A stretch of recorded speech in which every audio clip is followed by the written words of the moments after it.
Now, Rabbi, I always wonder when you rabbis attend a Brit Milah and witness that screaming, naked, defenseless baby being victimized, are you aware of any of the long term mental, emotional, physical, or sexual damage that's causing? Because I think if you're promoting a certain practice, then it definitely be to your credit to actually know what like the long term side effects of it and like the reality of the clinical trials that have shown that it has harmful effects both physically, mentally, emotionally, and sexually. So I know you promote Rimmel, like you often say, like the fortunatus of the piece skin has up a purpose and function and similar done to babies don't remember the pain, therefore it's inconsequential. But so I wonder, are you like if some parents ask you, so in 20 years when my kid starts to become sexually active, like how is this gonna alter their sexual experience at all or performance or whatever? And well, you probably say, oh no, it's just a little extra skin. It's just skin doesn't it has no purpose. It's just loose skin. But no, I mean, if you truly believe that God, Hashem, Elohim, or whatever you want to call it, is a divine creator, like, doesn't make mistakes, then babies aren't born with any extras. There's no, or at least, I guess, we are born with some extras like earlobes and that second kidney, but it's not, like, it won't hurt us. It's not something that is like dangerous to keep or whatever. And not that anyone should amputate kidneys or earlobes, but so I would hope that the reality is you tell the parents, yeah, since he's missing his foreskin now, by the time he's 20 years old, his glands will be extremely keratinized and so he'll never be able to experience the wholeness of his body, and he'll probably suffer from anorgasmia, and whoever he's having sex with, his partner, will experience a lot more chafing or dryness, like vaginal dryness, because the foreskin would ordinarily would ordinarily contribute one sebaceous glands, which produce natural lubrication moisture. Like we have sebaceous glands all through our body on every end of our skin, except our hands and feet. So evolution designed to prevent our skin from becoming too dry. But well, since those things are no longer there after a certain season, then that makes it very dry, painful sex. And I also, the foreskin, the inner part of the foreskin has a mucosal membrane, much similar to the eyelid or the lips, which maintains normal temperature, texture, and pH, which maintains certain texture. So, I would hope that you would tell them, uh, yeah, since the 70% of the nervings, the Meissner's corpuscles, the 20,000 Meissner corpuscles which are contained in the foreskin are no longer there, then that would cause like anorgasmia and increased sensory compulsion, which may manifest as like addictions, addiction to porn, masturbation, video games, junk food,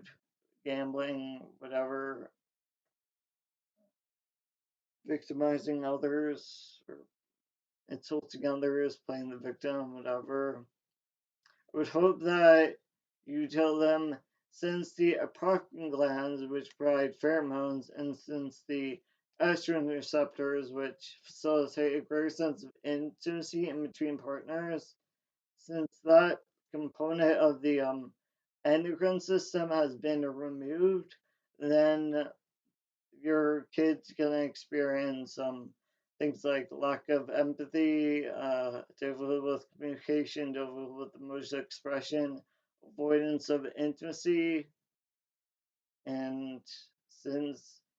the component of the circulatory system, all those veins and arteries contained in the foreskin have also been removed, that's likely gonna cause him erectile dysfunction. Like it's gonna be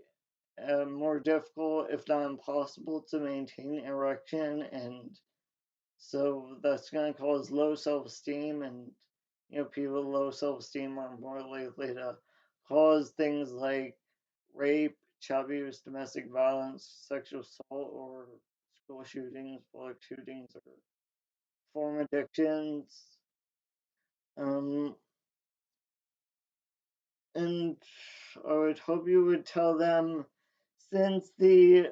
components of the immune system contained in foreskin, such as Langerhans cells, lymphatic vessels, and lysosomes, are no longer there since they've been removed, and the melanocytes, which were in the foreskin but have been removed, that's gonna compromise his immune system, which may make him more susceptible to developing STDs, UTIs, or I guess the flu, colds, or well, when you have a compromised immune system, being more easily coerced into doing really dumb stuff. So, and I would hope you would tell them that since the components of the muscular system are no longer there, such as the frenulum, ridgeband, and dartos fascia, which are supposed to have a very quick response to external changing temperatures, like changing weather conditions outside the like inner foreskin. Since those specialized muscle fibers are no longer there, that will cause like chafing, so it can be very uncomfortable, and also during intercourse, like the ridge band was specially designed to like fit into a vagina, because if you've ever seen the inside of a vagina, it is ridges which match up with the other the corresponding parts of like the foreskin, the ridge band. So like a key interlock, like a key has ridges, but if those ridges on key have been removed, but the lock stays the same, then it just doesn't work. So yeah, so to hope you tell them that that does have very long-term negative consequences for most mentally, emotionally, and physically. And I hope that you realize the people who wrote the Old Testament, their understanding of medicine and human physiology was less than nothing. So one of the going theories for why humans started to do things such as circumcision or whatever body modifications, and because if a person happened to have if a member of the tribal society happened to have whatever birth defect, such as aposia, in which, aposia is a very rare congenital birth defect in which some males are born without a foreskin just because it was like they're born circumcised. So some since some people may have a birth defect, they